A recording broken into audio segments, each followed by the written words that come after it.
Arratsaldeon eta ongi etorri martxoko ohiko udalbatza honetara.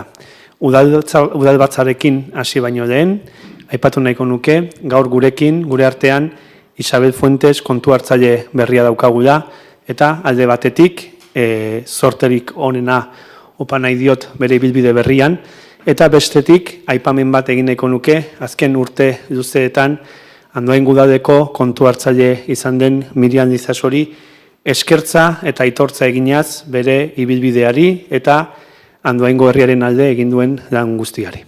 Besterik gabe, hasiera emango diogu udalbatzari. Arratsaldeon guztioi, lehenengo puntua 2026ko urtarrilaren 29an egindako bileraren aktaren zirriborroa irakurri eta onartzea bidezko bada. Aktaren inguruan zerbait?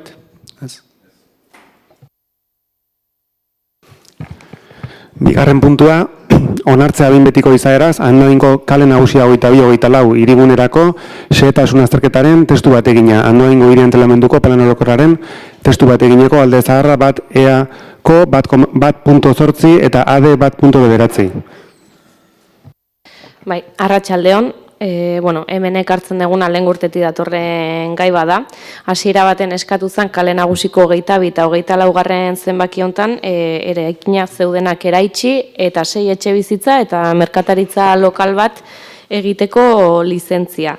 Lizentzia hori eraikuntzakoa ukatu zen, azkenen 22 eta 24 zenbaki horretan, bi zenbaki horietan eraikin bakar bat egiteak bizuzkidura jarduketa horiek elkartzea zekarrelako eta beharrezkoa ikusi zen xehetasun azterketa bat izapidetzea. Eta hau da gaur ekartzen duguna, ez? Hemen ja beharrezkoak ikusi dian zehaztapen guztiak zehaztu dira, txosten sektorial guztiak pasa dira, falta zen konfederazioko txostena hilabete honean hasieran iritsi dela eta behin hau dena eukita, ekartzen da gaur behin betiko zonartzea. Dakit gai honen inguruan, norbaitek zerbait esan nahi duen? Bai. Arratsaldeon guztioi. Aipatzea batzordean esan bezala EAJ-PNVk alde bozkatuko dula, berri hona dela hirigintza tramitazioetan aurrerapausoak ematea, bereziki etxebizitza sustatzeko balio izango badu. Dena den, autokritika egin beharra dago, ze uste dugu sustatzaileak lehen eskaera erregistratu zuenetik denbora asko pasa da, administrazioak eraginkoagorra izan behar duela, eta Andoaingo udalak, kasu honetan hirigintza sailak modu azkarragoan tramitatu beharko lituzkela dokumentazio guztia eta are gehiago esaten dugunean etxebizitza prioritate bat dela. Hori komentatu nahi negun, baina alde bozkatuko dugu batzordean bezala. Bai, kasu honetan esan, udalak hasierako izaeraz 2025ko uztaian onartu zuela, otsaian hasi izan guztia, gero beste apirilean entregatu zituzten beraiek proiektuaren zehaztapenak eta udalako 25ko uztaian hasierako izaera onartu zen, gero egon zen alegazio epea eta eskatu zian txosten sektorialak eta martxoan bertan iritsi da konfederazioko txostena. Horren zai egon da irigintza, hori falta zalako, hau onartzeko orduan ikustet kasu hontan ez dela udal departamentuaren atzerapena izan. Besterik gabe, bozketan jarriko nuke puntua, aldekoak. Aho batez onartzen da. Hirugarren puntua, ordenantza fiskalen aldaketa onartzea. 2 ondasun egie zeinen zergaren ordenantza fiskala, 4 trakzio mekaniko dun ibilgailuen gaineko zergaren ordenantza fiskala, 7 zerbitzu publikoak eskaini eta jarduera administratiboak egiteagatik ordaindu beharreko tasak arautzen dituen ordenantza, eta bere barnean 7 bi dokumentuak egiteko zerbitzua, 7 bederatzi dual musika eskola, 2026-2027 ikasturtea, 7 galardi aurreskola 2026-2027 ikasturtea, eta 7 jarduera fisiko eta kiroletako udal zerbitzua. Bai, dakizuen bezala, tasak berez 2026 garren urtekoak 2025ko urrian onartu genituen. Gertatzen dena da gaur honeak hartzen ditugunak alde batetik dira ordenantza fiskalaren aldaketak eta bestetik izango dirateke urteka baino ikasturteka funtzionatzen dute bai udal musika eskolak eta bai aurreskolak eta berauen tasak. Hor, alde batetik esan, ondasunen higiezinen zergan trakzio mekadunean eta zerbitzu publikoarenean, proposatzen da nisaen begiratzeko aukera bat izatea, IRPF-a begiratzeko guzti honek, familientzat prozedura erraztu egingo dukelako. Hori proposatzen alde batetik, eta bestetik izango ditzatekena da, pasaden abenduan, familia guraso bakarren kasuan legea aldatu zen eta lege honen aldaketak edo dakarzkigu ona. Hoi esan da, modu orokorrean nengo ditut puntu guztiak, gehitu honi udal musika eskola eta galardi aurreskolan kasuan pasaden urtean onartu genuen 2,8ko igoera izango dutela, eta aurreskolaren kasuan gogorazi zerbitzua berez doakoa da eta tasa hau jangelako zerbitzuari ezartzen zaiola. Azkenik, jarduera fisikoaren kasuan, aipatu beharra daukat, hasiera batean, etzegoela proposamenean txertatuta, baina Alderdi Sozialistak egindako ekarpenari esker txertatu izan degula, eta eskertu nahiko nuke, edo unea baliatu nahiko nuke Alderdi Sozialistari bere ekarpena eskertzeko. Hori izango ditzake azalpena. Ez dakit norbaitek adieratzen nahi duen zerbait? Bai.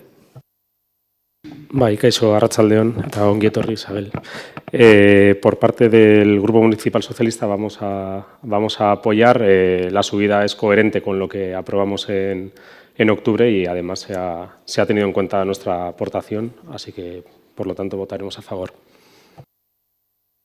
Besterik?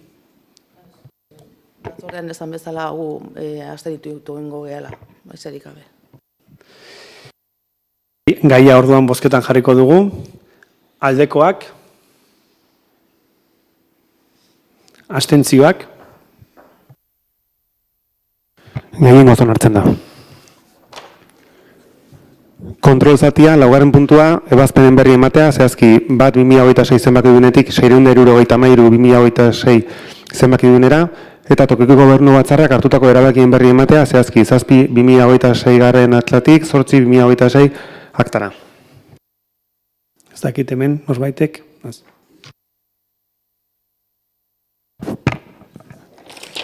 Bosgarrena, galderak, eskaerak eta proposamenak. Aritzek eta gero. Bueno, en septiembre la subdelegación del Gobierno se puso en contacto vía telefónica y a través de carta con el Ayuntamiento de Andoain para posibilitar el servicio itinerante de expedición de DNI y de pasaporte mediante los vehículos integrales de documentación y 6 meses después el alcalde aún no ha respondido a dicha invitación. Por la calle nos lo han pedido, nos lo han parado. Sabemos y tenemos constancia también que en Ataria ha habido ciudadanos que han llamado para preguntar y también somos conscientes que otros municipios como Lasarte, Arrasate, Aleguía, Zumárraga, Legazpi, Elgoibar o más recientemente también Azkoitia lo han solicitado y que está siendo un éxito. Han expedido más de 950 documentos, lo que ha supuesto también que 950 personas no hayan tenido que ir a Donosti, lo hayan podido hacer en las plazas de sus pueblos, sus DNIs y sus pasaportes y por lo tanto no hayan perdido ni tiempo ni dinero. Y nos gustaría recordar que el servicio que pone a disposición la subdelegación del Gobierno al Ayuntamiento de Andoain, en este caso es un servicio gratuito para el Ayuntamiento que está dirigido a toda la población y con especial incidencia a las personas mayores y a las personas con movilidad reducida que en la actualidad, como he dicho, tienen que ir a Donostia y a Irún a realizar estos trámites y, si el alcalde lo solicita, lo podrían hacer, como digo, en la plaza de Andoain, en su propio municipio. Por eso mismo solicitamos que, por favor, no os demoréis más y que hoy mismo respondáis a esa solicitud y pidáis que, por favor, Andoain disponga del servicio móvil para la expedición de DNIs y de pasaportes. Mila esker. Zuk esan dezuna horrela da, gai hori aztertzen egera, gaur bertan egon naiz udaltzain buruarekin kokapenaren inguruan eta beste gauza tekniko batzuen inguruan aztertzen eta espero dugu epe motzean erantzun bat eman aldizatea guzti honi. Vale, bueno, eskertzen dugu y también queríamos hacer pues bueno, la reflexión de lo estamos pidiendo desde la oposición y esta conversación que ha tenido hoy el señor alcalde, entiendo que es porque el Partido Socialista ha metido un registro, incluso ha salido en prensa, se hubiese hecho hace 6 meses en septiembre y no hubiésemos perdido estos 6 meses que no hemos podido disfrutar, la ciudadanía no ha podido disfrutar de ese servicio. Esperemos que en cuanto tengan noticia de ello nos la comuniquen y hagan la correspondiente comunicación a la población de Andoain para que puedan beneficiarse del servicio.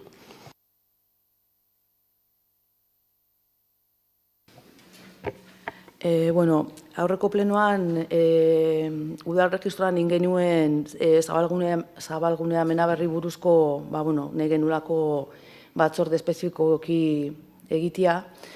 Eta aurreko astian lurralde batzordean zinegotziak esan zigun nola ja konpuntazioa arazoa herritarrekin Amenabarrek itezulauko ordainketa horrekin galitu ziguten jarraitu nahi genula batzorde berri hori osatzeko. Pentsatze dugu naiz eta konpontzia arazo hori herritarrekoekin pentsatze dugu arazon muino hori ez dela konpondu. Gauza da konpontzea herritarrei diru hori bueltaz ez dutela ordaindu behar eta beste gauza da gu udala bezala zalantza askok eta jakitea berez prozesu hori nola izan den hasiera-hasieratik eta uste udala bezala bere funtzioak zein izan dian hasieratik eta bakoitzak bete duen papera zein izan da eta pixkat aurrekoan azaldu genuen bezala jarretu nahi degula batzorde hori osatzearekin. Gu erabat adoz, gu ere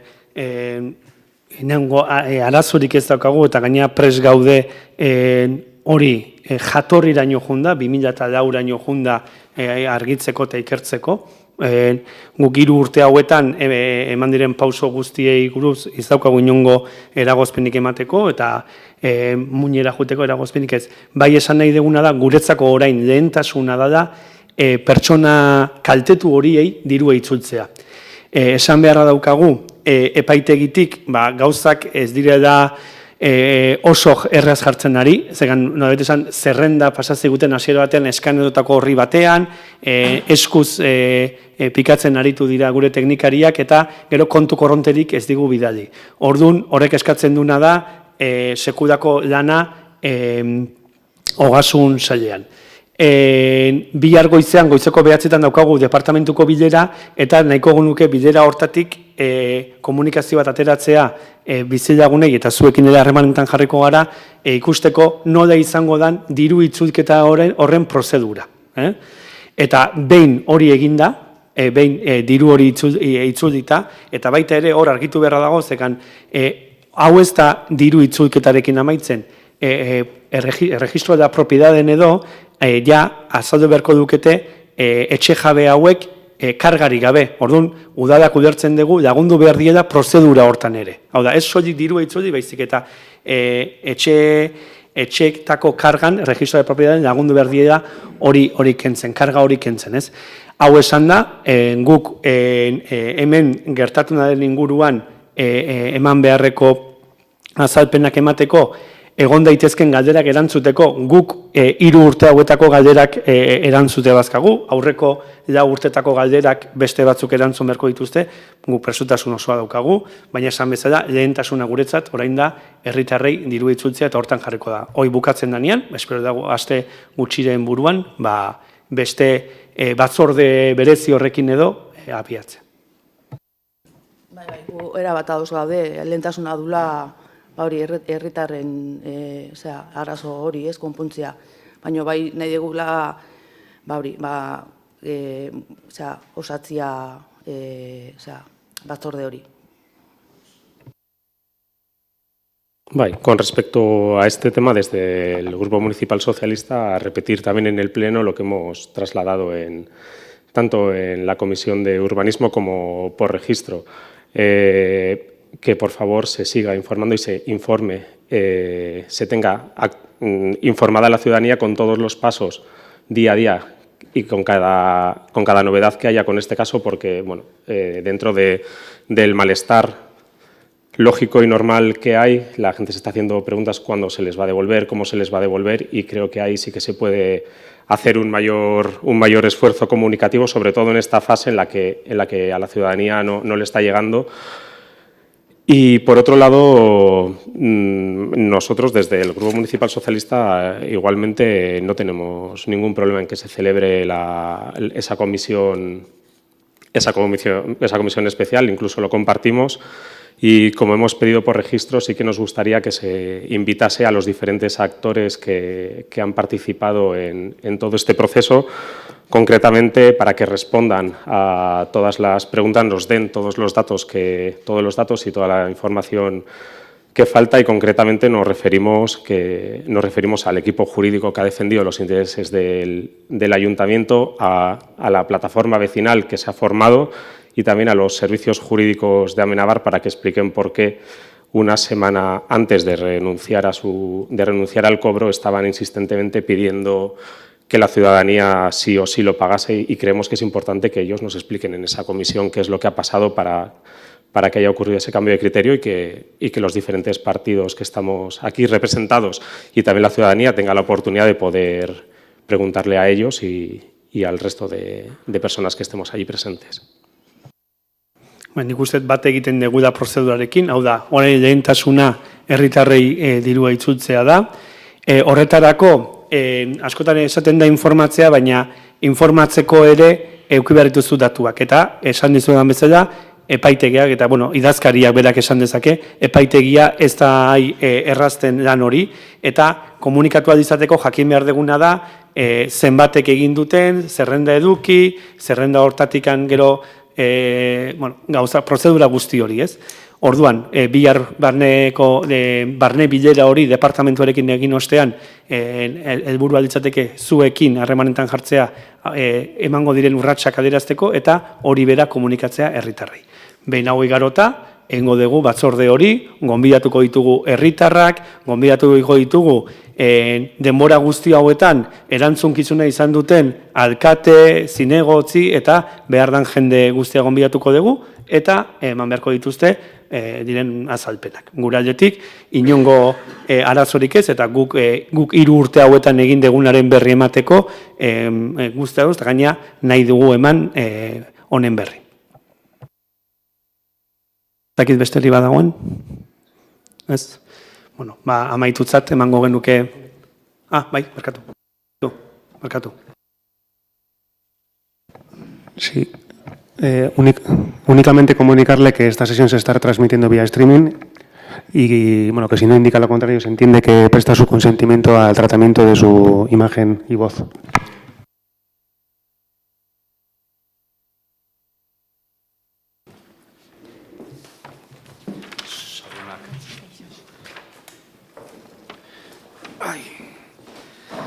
Bueno, arratsaldeon, ya me conocéis, Patxi Muñoz. En primer lugar, muchas gracias por darme la palabra. Quiero trasladar mi agradecimiento a todos los grupos políticos por haber tenido en cuenta la iniciativa que registré en el 2024 para incorporar a nuestras fiestas de San Juan un pañuelo propio por los colores y símbolos del pueblo de Andoain.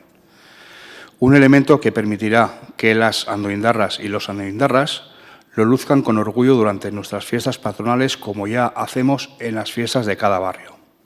Como sabéis, llevo años defendiendo esta propuesta tanto en el Ayuntamiento como en la Comisión de Fiestas, convencido de que respondía a un sentir ampliamente compartido por nuestras vecinas y nuestros vecinos.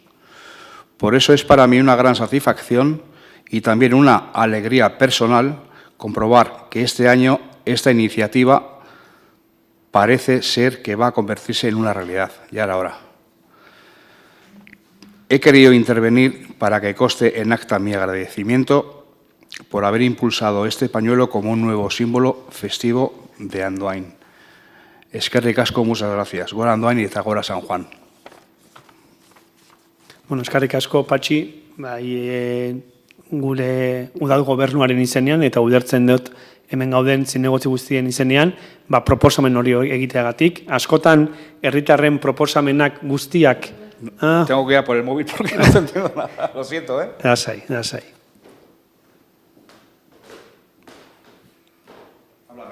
Bai.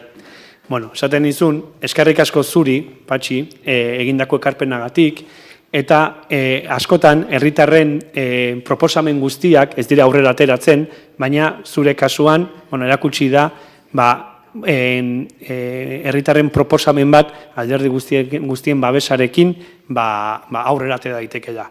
Orduan, aurre ikusten dugu, aurtengo San Juanetan guztiok ere ibiliko garela udalaren edo herriaren zapi batekin, San Juanetako zapi batekin, eta hori ein batean zuri eskerri izango da, eta eskerrik asko.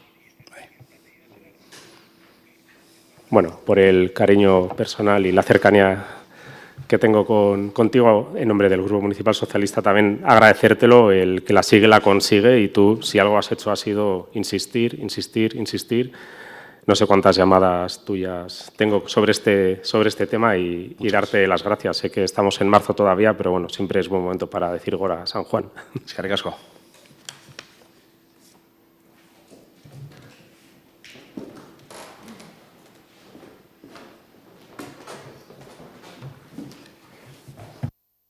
Galdera erregu gehiagorik ez badego, eta ulertzen dut ja publikoan zaudetenak ez dezuela inor gehiago parte hartu nahi, amaitutzat emango dugu martxoko ohiko udal batzau. Mila esker denei.